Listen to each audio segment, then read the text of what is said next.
A continuación, en el taller de Jesús el Carpintero.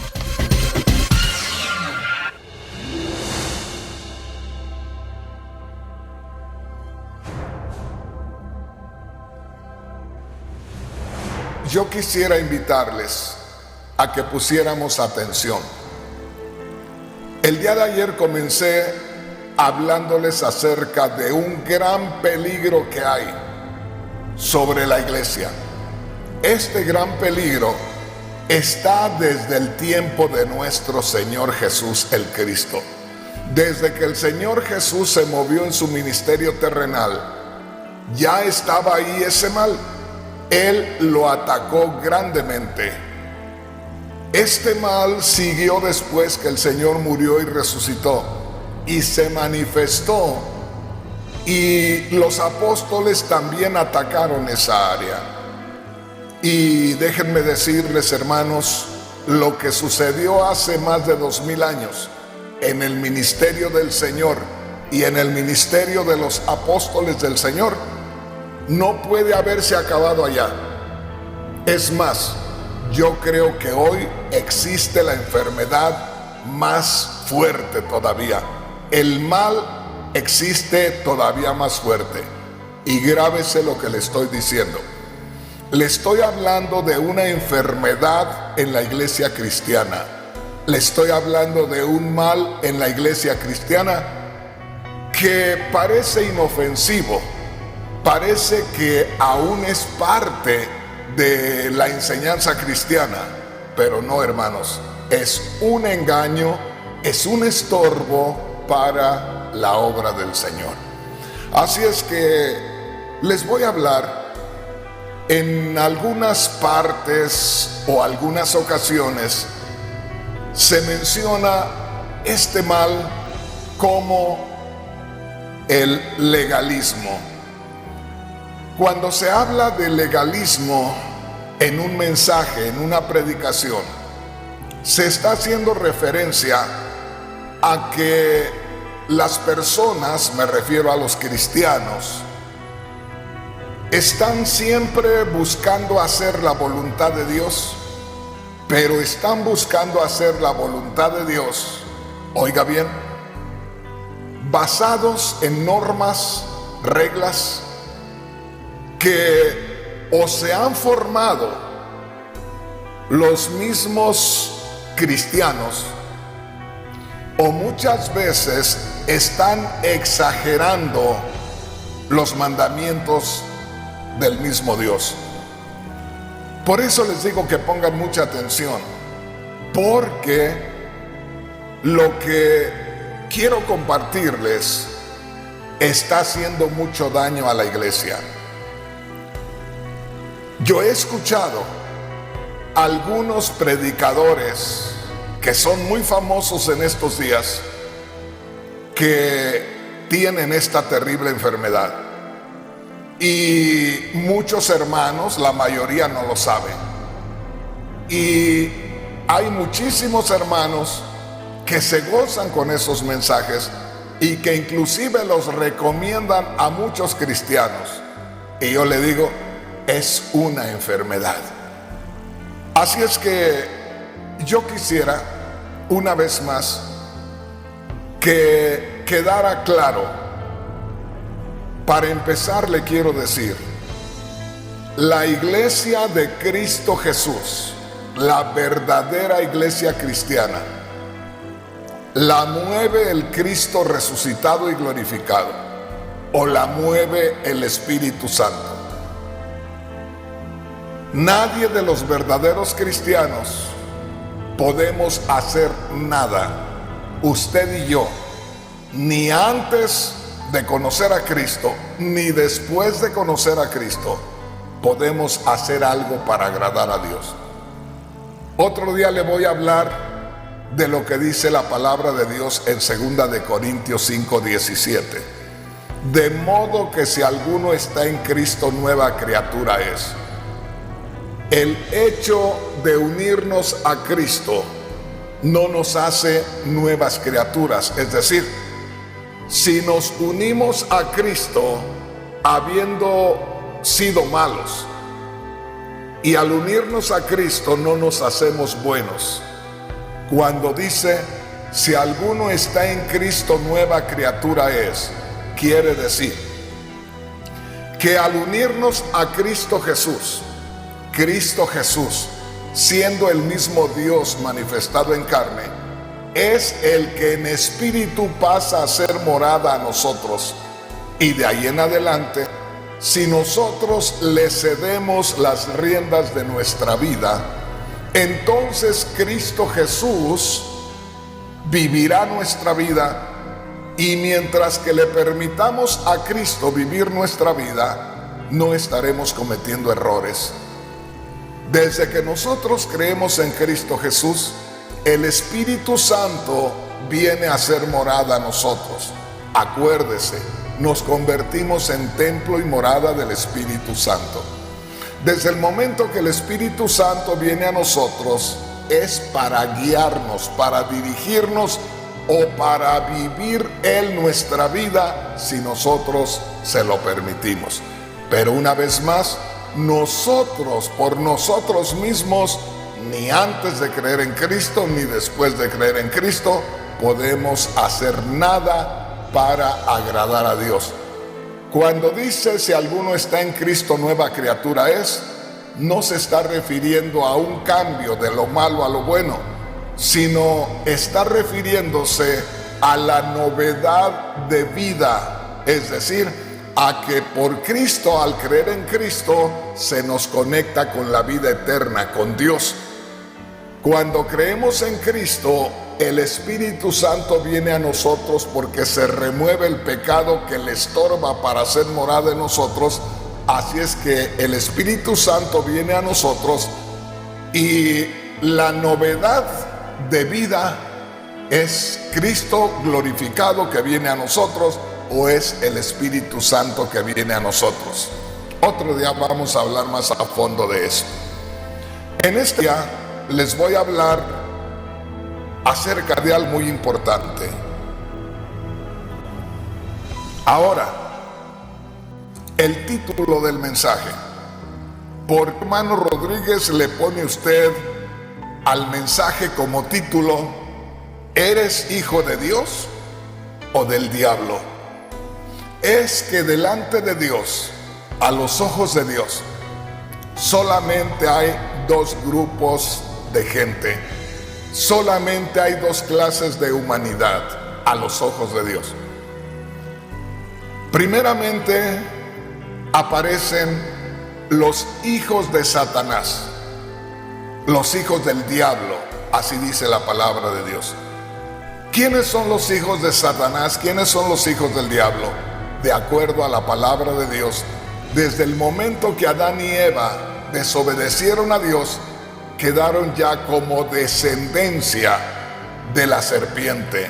¿Por qué?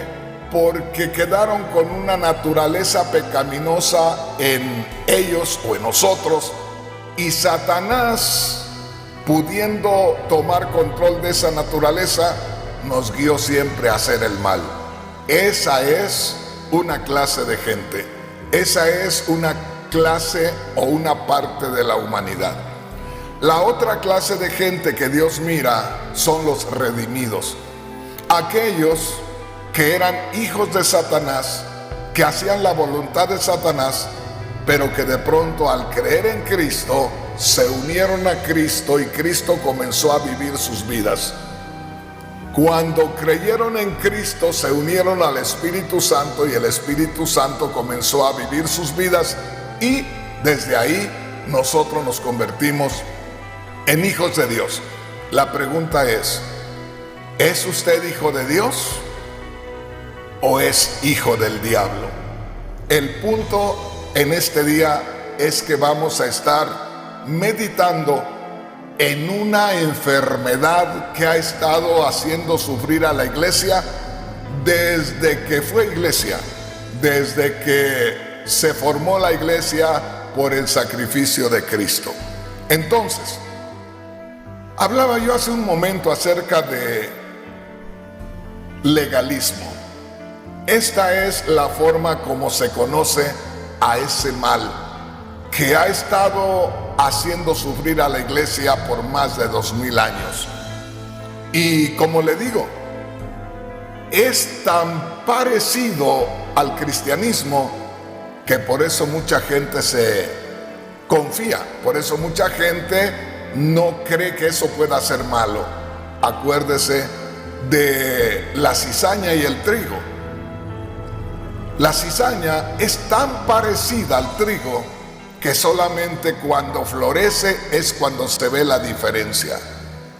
Por eso aquí hablar de el legalismo es hablar de cristianos, fíjese bien, personas que han creído en Cristo, pero que ellos creen que por cumplir con normas y reglas establecidas por ellos mismos pueden agradar a Dios.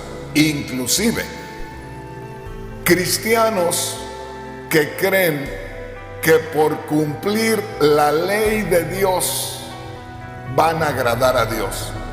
Y oiga, eso suena tremendo. ¿Cómo que no vamos a agradar a Dios si cumplimos su ley? El asunto es que ni usted ni yo podemos cumplir la ley. Nadie de los hombres puede cumplir la ley. Cuando le digo nadie de los hombres puede cumplir la ley, es que nadie por sí mismo puede hacer algo que agrade a Dios. Tiene que ser el Cristo glorificado a través de nosotros, o tiene que ser el Espíritu Santo a través de nosotros. Bueno, le quiero leer la escritura con que comenzamos ayer y la voy a leer rápido solamente para recordarla. Es Colosenses capítulo 2. Le voy a leer en la Biblia Nueva Traducción Viviente. Y aquí quiero que usted tome nota. Aquí quiero pedirle que ponga mucha atención, porque la gran mayoría de hermanos y hermanas que tienen una Biblia y que van a leer conmigo en estos momentos, es la Biblia Reina Valera, porque es la Biblia que la gran mayoría de cristianos tenemos. Por eso no menciono aquí la Biblia Reina Valera, porque no me gusta usar la Biblia Reina Valera en esta escritura, porque necesitaríamos mucho conocimiento, es decir, necesitaríamos haber cursado por las escuelas superiores para conocer ciertos términos. En la primaria yo nunca aprendí esto. Dice así en Colosenses capítulo 2 versículo 20: ustedes han muerto con Cristo y Él los ha rescatado de los poderes espirituales de este mundo. Entonces, ¿por qué siguen cumpliendo las reglas del mundo, tales como no toques esto, no pruebes esto, no te acerques a aquello? Note esto. Ahí en la Biblia Reina Valera dice: si habéis muerto con Cristo.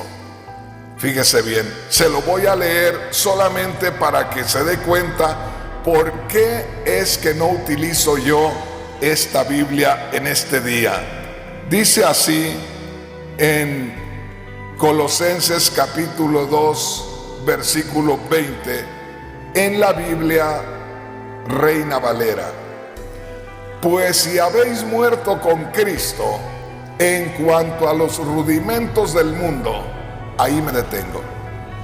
Cuando nosotros creímos en Cristo, creímos en el Cristo que murió, que fue crucificado. De manera que al creer en Cristo crucificado, nos identificamos juntamente con el Cristo que murió. A la vez, ya lo vamos a leer en otra oportunidad, Cristo no solamente murió y fue sepultado, sino que Cristo también resucitó de entre los muertos. De manera que nosotros cuando creemos en Cristo, creemos en el Cristo glorificado, el que está en gloria, el que pasó por la muerte y la resurrección. Entonces, por eso dice acá, si habéis muerto con Cristo, quiere decir que cada persona que ha creído en Cristo Jesús se ha identificado con Cristo en su muerte, se declaró muerto con Cristo, pero a la vez se declaró resucitado con Cristo. Y ahora ya tiene una nueva vida, y como le decía hace un momento, no es bueno ahora y ayer era malo. Ahora tiene una nueva vida porque es la vida eterna a la cual nos conectó Cristo cuando nos unimos a Él. Cuando Cristo murió y resucitó, ahí Cristo llevó a toda la humanidad en su muerte y resucitó con toda la humanidad. A los ojos de Dios, todos los hombres están muertos y están resucitados. Por eso es necesario predicar el Evangelio, donde anunciamos que Cristo murió y resucitó, para que se haga una realidad en cada persona, y cada persona ya no solamente sea vista de parte de Dios como que murieron y resucitaron, sino que se haga una realidad en ellos y se conviertan en hijos de Dios. Por eso dice aquí, si habéis muerto con Cristo en cuanto a los rudimentos del mundo, note esto. Lo primero que nosotros descubrimos es esto: nosotros los creyentes ya morimos con Cristo y ya resucitamos con Cristo. Al morir con Cristo y resucitar con Cristo, ya no le pertenecemos a este mundo. Y ahí dice, si habéis muerto con Cristo en cuanto a los rudimentos del mundo. Hablar de los rudimentos del mundo es hablar de los principios de este mundo.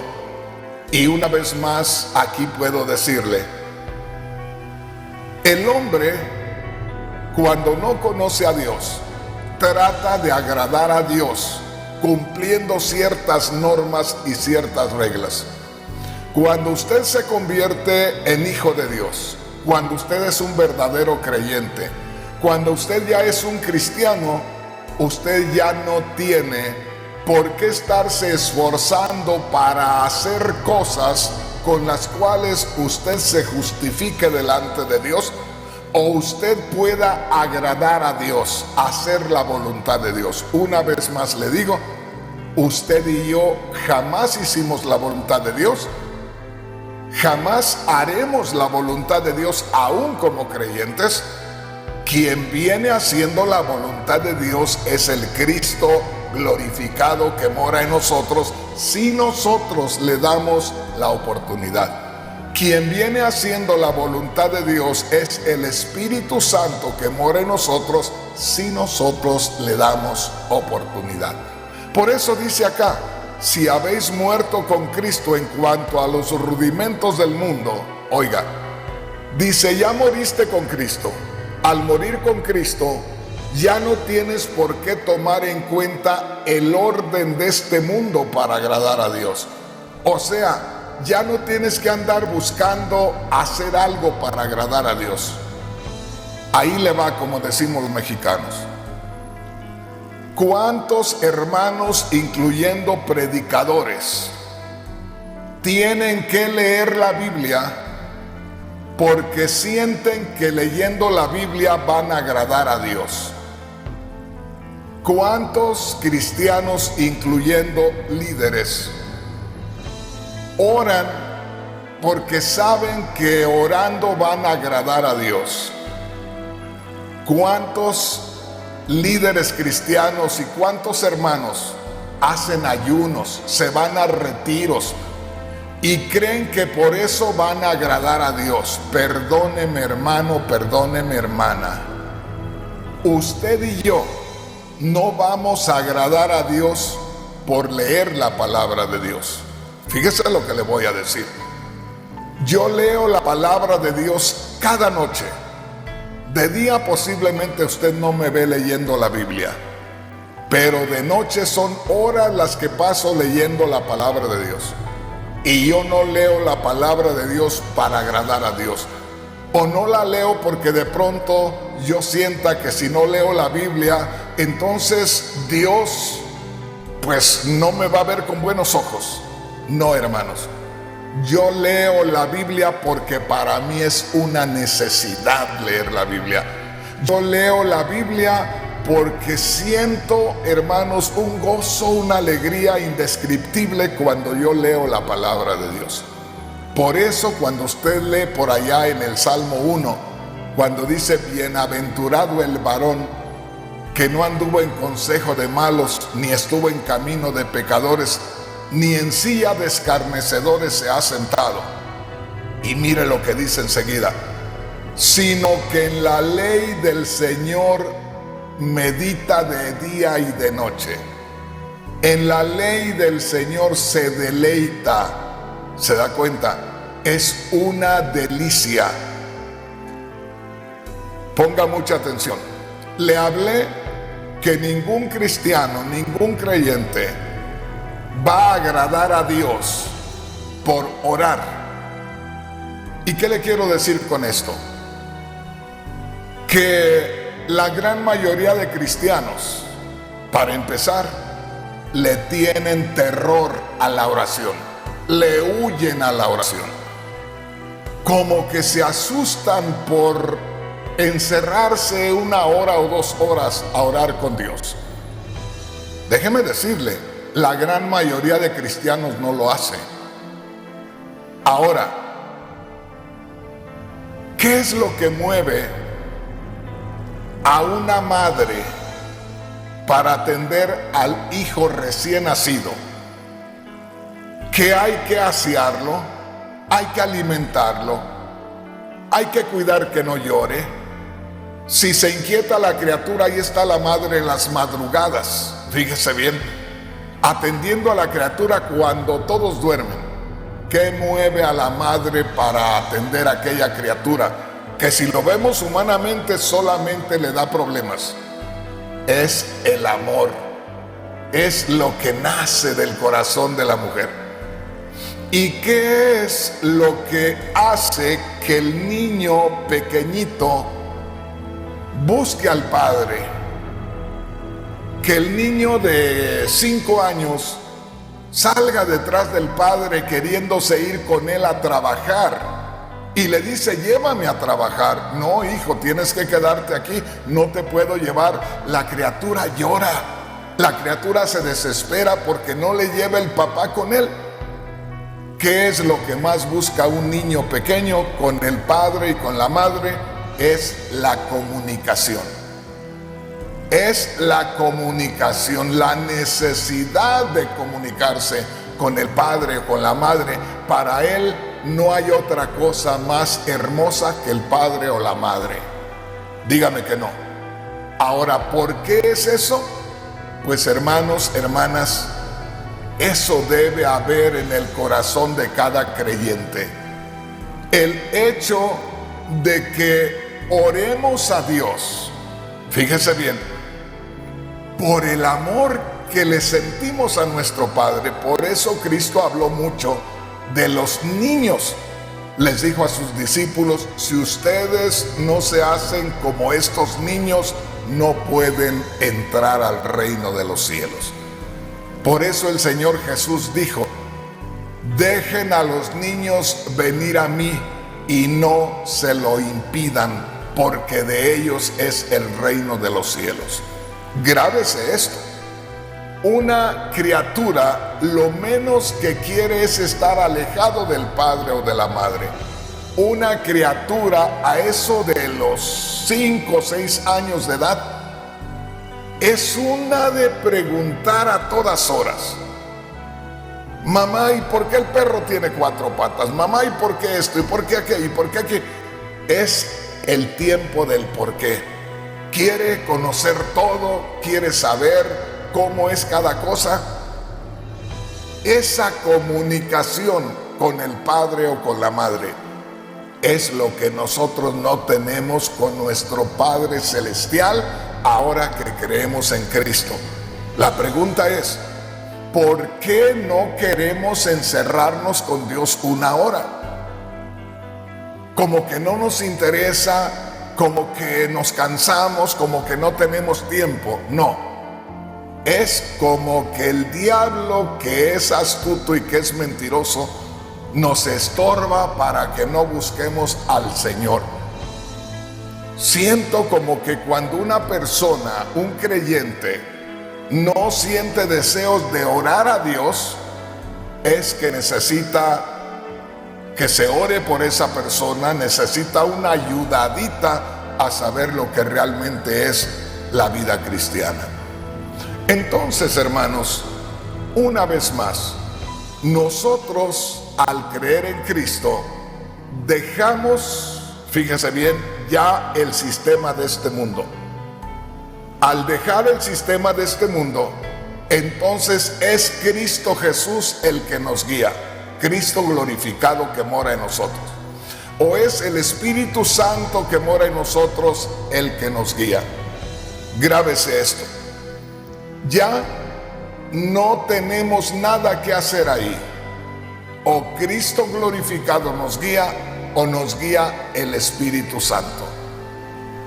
Por eso aquí dice en Colosenses 2:20, si habéis muerto con Cristo en cuanto a los rudimentos del mundo o en cuanto a los principios de este mundo, ¿por qué como si vivieses en el mundo os sometéis a preceptos tales como no manejes, no gustes, ni aun toques?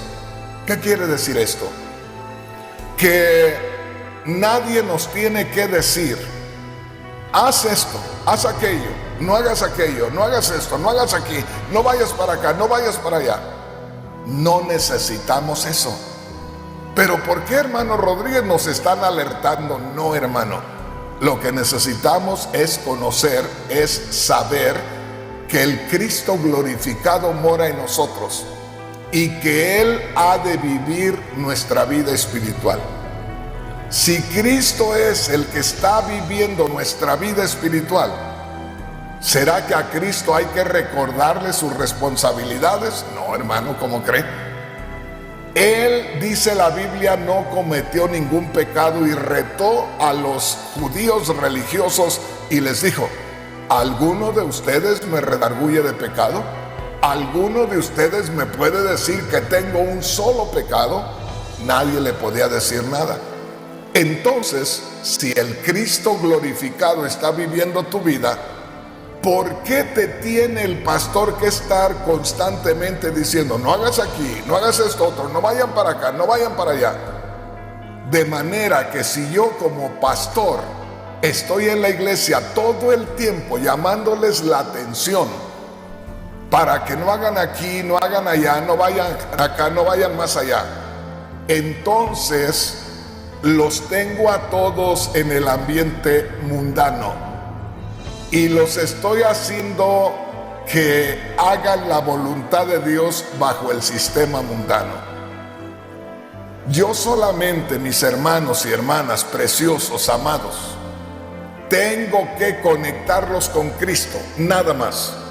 Yo nada más tengo que conectarlos con el Espíritu Santo. Esa es mi tarea. De ahí el Espíritu Santo se encargará. De ahí el Cristo de la gloria se encargará. ¿Se recuerdan ustedes de por allá en el capítulo 4 de Mateo?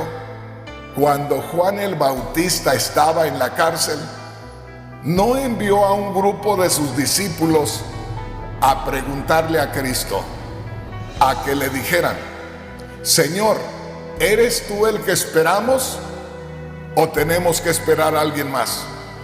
Y Cristo les dijo a los discípulos de Juan, pongan atención, los cojos andan, los ciegos ven. Y ahí comenzó a hablarles de todas las maravillas. Vayan, díganle a Juan. Ellos van y le dicen a Juan lo que el Señor les dijo. Y ahí Juan dijo, es necesario que Él crezca y yo disminuya. En otras palabras, cuando los mismos discípulos de Juan vinieron a Él y le dijeron, Maestro, Fíjense en esto. Los discípulos de Juan el Bautista, el que venía abriéndole camino al Señor, el que venía anunciando a Cristo, Juan el Bautista, el que dijo: detrás de mí viene uno que es más grande que yo no soy digno de desatar la correa de sus sandalias, yo no soy el Cristo, les decía, detrás de mí viene uno más poderoso que yo. Cuando le dijeron a Juan, maestro, oiga, a Juan lo llamaron maestro, le dieron un título especial, y al Señor lo menospreciaron, porque dijeron maestro, refiriéndose a Juan. Aquel que tú bautizaste, oiga, al decir aquel, es como decir aquel cualquiera. Aquel que tú bautizaste ya está bautizando más gente que tú, y muchos van tras él. Juan el Bautista, en lugar de sentirse celoso, dijo: nadie puede recibir nada si no le fuere dado de arriba. Dijo: es necesario que él crezca y yo mengüe, como diciendo, ya los traje y ya encontraron ustedes, o ya se encontraron ustedes con el Cristo de la gloria. Si ya los hice que se encontraran con Cristo, ya terminé mi trabajo. Y precisamente en esos días le cortaron la cabeza, porque ya los había conectado con Cristo. Entonces, los que predicamos la palabra de Dios, si realmente conocemos la doctrina cristiana, no debemos terminar nuestros días exhortando a la gente y muriéndonos con una preocupación tan grande de que la gente no cambia. No, a mí no me interesa, fíjese bien, estarle diciendo al pueblo lo que tenga que hacer. A mí me interesa que se sientan uno con Cristo. A mí me interesa que el Espíritu Santo haga morada en ellos. Hasta ahí. Ya de ahí el Espíritu Santo comenzará a obrar. Dice la palabra de Dios en el Antiguo Testamento. Dios dijo: en aquel día nadie te dirá conoce al Señor, porque todos me conocerán. ¿Qué quiere decir? En aquel día nadie puede decirte qué tienes que hacer, cómo lo tienes que hacer, qué tienes que hacer para encontrarte con el Señor o hacer lo que le agrada al Señor. Dijo el Señor: yo mismo estaré en sus corazones. Por allá en Ezequiel capítulo 36, versículo 27, por ahí, dice: y pondré mi espíritu dentro de vosotros y haré que andéis en mis mandamientos. Pondré mi espíritu en vosotros y haré que hagáis mi voluntad. Así dice la palabra de Dios. Así es que, mis hermanos, cuando leemos aquí que dice habéis muerto con Cristo en cuanto a los rudimentos del mundo, es que los rudimentos del mundo son una cosa y la vida cristiana es otra. Y si nosotros, es lo que dice aquí el apóstol Pablo, inspirado por el Espíritu Santo, si habéis muerto con Cristo en cuanto a los rudimentos del mundo, cosa que ya no sucedió a nosotros. Cuando creemos en Cristo, nosotros ya morimos, nos declaramos muertos para los sistemas de este mundo. Ya no vivimos para el mundo. Ya el mundo nos perdió la huella, ya no contamos para el mundo. Por eso dice el Espíritu Santo a través del apóstol Pablo: ¿por qué tienes que someterte a preceptos como no tomes, no toques, no gustes? O sea, apártate de aquí, no vayas acá, no vayas allá. Hermanos, es el Espíritu Santo el que nos tiene que dirigir.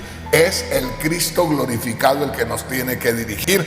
¿O es el Cristo glorificado el que ha de vivir nuestra vida? ¿Es el Cristo glorificado el que ha de vivir su propia vida una vez más en esta tierra? No sé si me explico.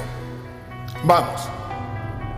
Yo acá estoy solo en estos días y muchas veces he estado solo en Centroamérica, en Estados Unidos, en México. He andado por muchos lugares solo, hablando la palabra de Dios. Y hay hermanos que me dicen: hermano, ¿por qué no trae a su esposa para que no se exponga? Es que mi esposa a veces tiene que atender a los hijos.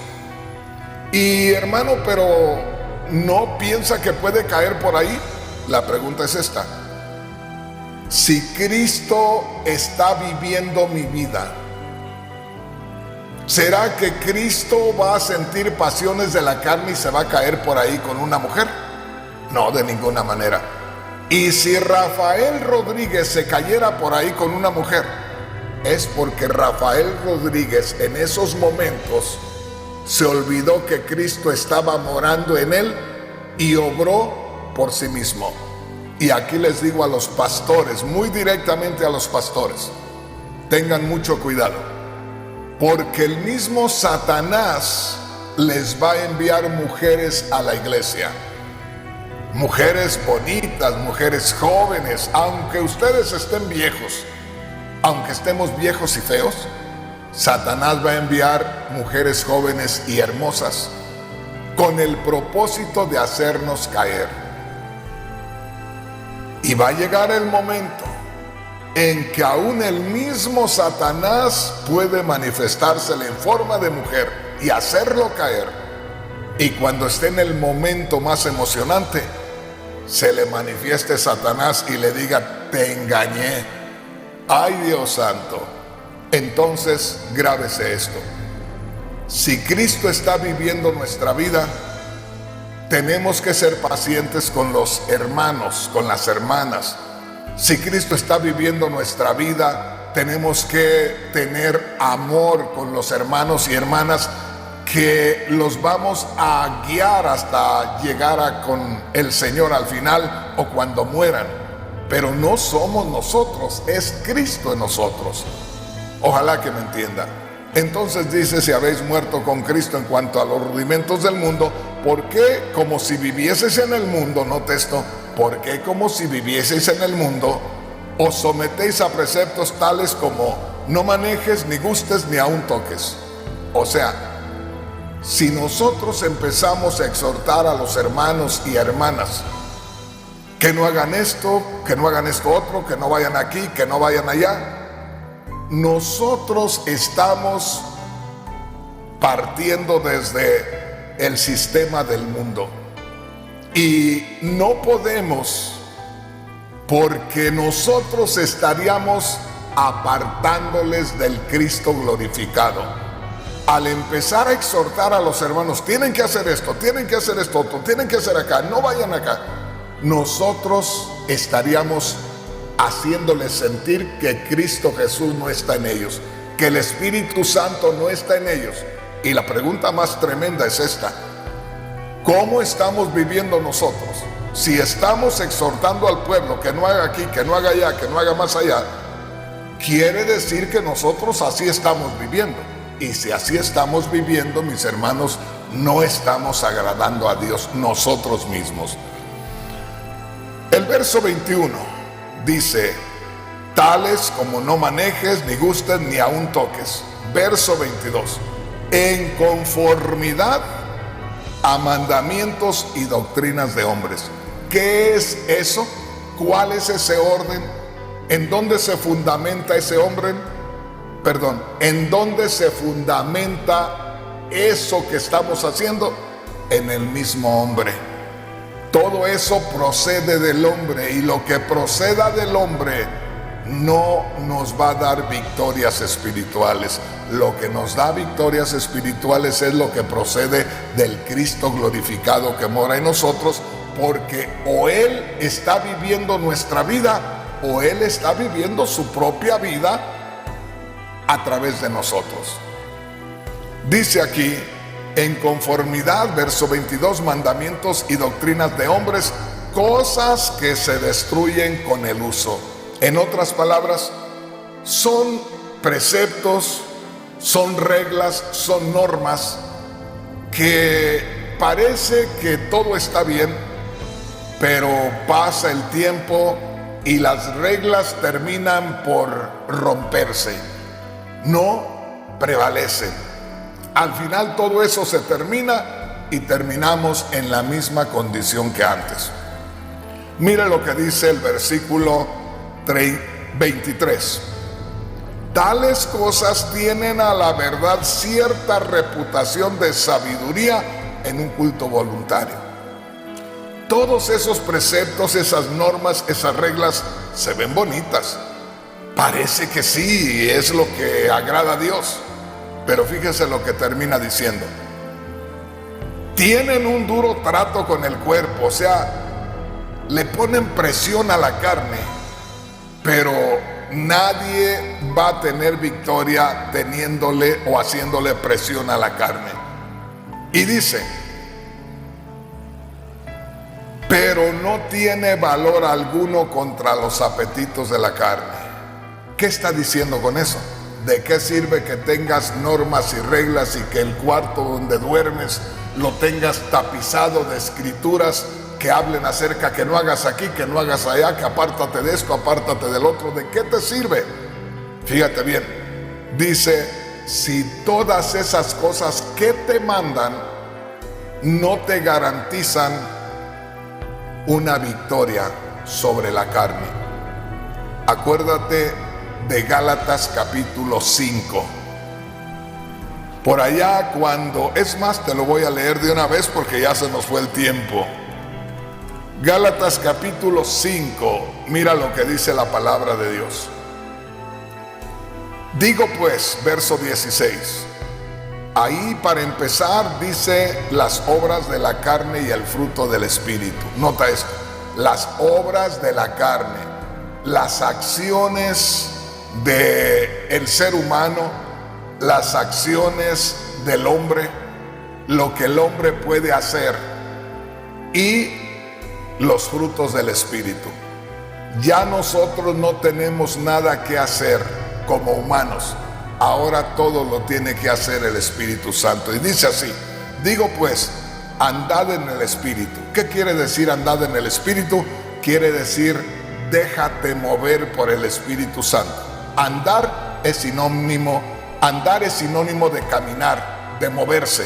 Y cuando dice, digo pues, andad en el Espíritu, les digo, pongan atención, les digo, déjense mover por el Espíritu Santo y no satisfagan los deseos de la carne, no complazcan a la carne, no se dejen mover por la carne con sus preceptos, con sus reglas, con sus normas.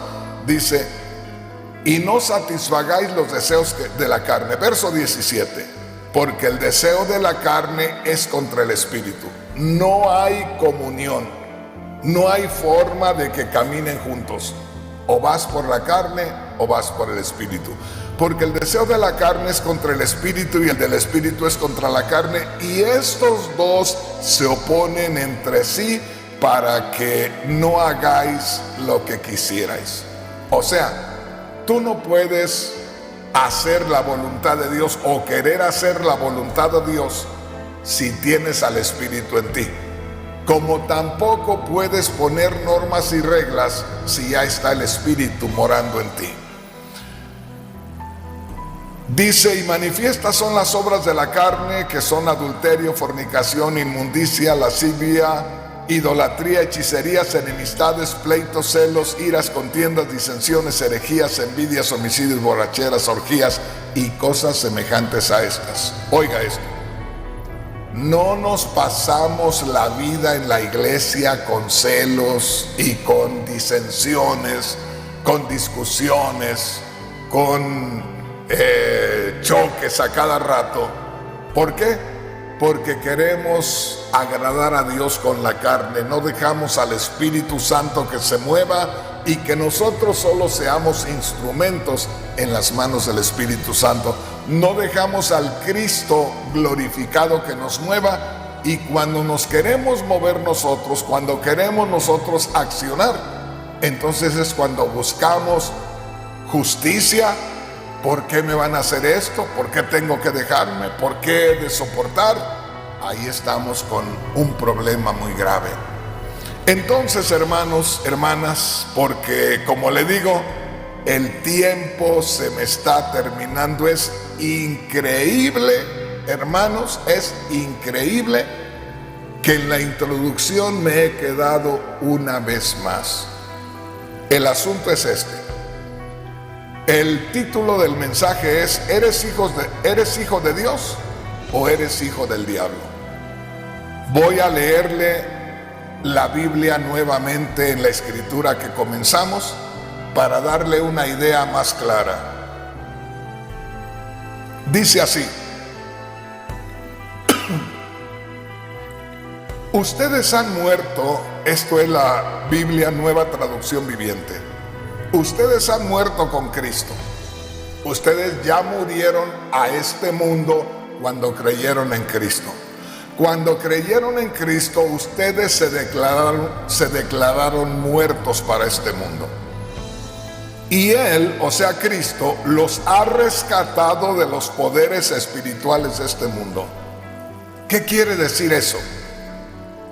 Que los deseos del hombre, que el accionar del hombre sin Cristo es un orden humano, y el orden humano es de este mundo, y el orden de este mundo es impuesto por Satanás. Y el hecho que en una religión se le esté siempre exhortando al pueblo a que hagan algo o a que no lo hagan, es una presión humana y es un engaño del diablo. Solamente hay una cosa en el cristianismo: que somos nosotros no independientes antes de creer en Cristo. Antes de creer en Cristo, a nosotros nos lleva Satanás usando nuestra naturaleza pecaminosa que heredamos de nuestros padres Adán y Eva, y por ahí nos mueve y nos hace hacer el mal. Cuando creemos en Cristo, los pecados son perdonados, todo lo que habíamos cometido es perdonado y empezamos la nueva vida. La nueva vida la empieza el Cristo glorificado, buscando vivir su vida nuevamente en la tuya, y tú solamente como instrumento dejándote mover. O está viviendo tu vida, y para vivir tu vida necesita que tú no interfieras para nada. Cuando nosotros creemos en Cristo, el Espíritu Santo es el que debe vivir nuestra vida. Y una vez más le digo, ahí no necesitamos que nos estén exhortando y diciendo qué es lo que debemos hacer o qué no debemos hacer. Yo le voy a decir, cuando yo me quise casar, yo sabía que iba a tener una responsabilidad de al menos a mi mujer tenerle comida y tenerle un techo. Ya iba yo con esa idea. Cuando me casé, empecé a trabajar, o ya trabajaba, pero me casé, y yo sabía que tenía que ir a trabajar, y lo hacía con un gozo tan grande porque estaba enamorado de la hermana que era mi mujer. Yo me casé con ella y nunca esperé que alguien me dijera: tienes que trabajar para que ella tenga casa y comida. Yo jamás le dije a ella que trabajara. En un tiempo ella me ayudó a trabajar, qué bendición. Pero nunca esperé que ella trabajara, porque yo me sentía responsable iba al trabajo, trabajaba hasta 2 turnos, todavía no creía en Cristo, y trabajaba con una alegría especial, pero nadie me tenía que decir que yo tenía que trabajar para tenerle casa y comida. Pero, ¿verdad que sí hay hombres así? Que hay que decirles, vete a trabajar, tienes hijos, tienes mujer. Hay que decirles que vayan. Y hay que estarles diciendo toda la vida. Esa es la gran diferencia. Si tenemos que estar exhortando al pueblo para que haga ciertas cosas, es porque ese pueblo no conoce al Cristo glorificado que está en él. Es porque ese pueblo no conoce al Espíritu Santo que está en ellos. Y tenemos que estarles exhortando, y si les estamos exhortando, estamos fuera de lo que es el verdadero cristianismo. Hermanos y hermanas, ahí me voy a detener. Quiero decirles con todo el corazón, creo que la gran mayoría del cristianismo no conoce la realidad del cristianismo. Y bueno, si alguien me puede decir, hermano Rodríguez, está usted tan equivocado como no tiene una idea, dígamelo. Pero yo le estoy mostrando la palabra de Dios y aquí apenas vamos comenzando. Aquí voy a terminar, hermanos, por esta oportunidad.